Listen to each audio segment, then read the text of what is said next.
The history books would call her the architect, but she was really an engineer, like her father. The diagrams stacked neatly around the table before her were marked up with enough complex calculations to prove it.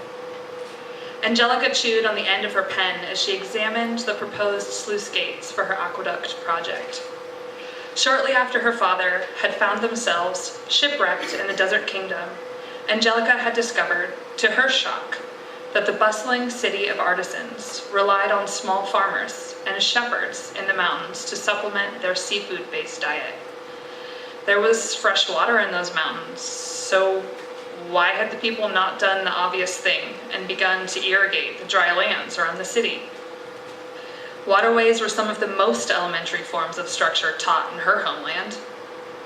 The answer had been more shocking than the original question. There was no magic here. An irrigation system would be a much more complicated thing to arrange, magicless. Since that week, the bright young woman had found herself obsessed with the puzzle of irrigating the scrubland. She had poured herself fully into the study of her father's books and the work of demagicking their complex engineering schemes. She was almost there. She could feel it.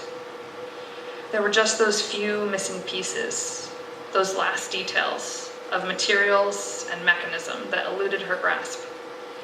A hand slapped onto the papers in front of her face. She jumped.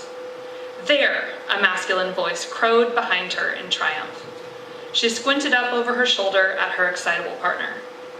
"What?" He had withdrawn his hand and left a small off-white object atop her diagrams. "It's dragon bone," he replied matter-of-factly. "I know what it is, Aram," she responded dryly. "What is it doing on my table?"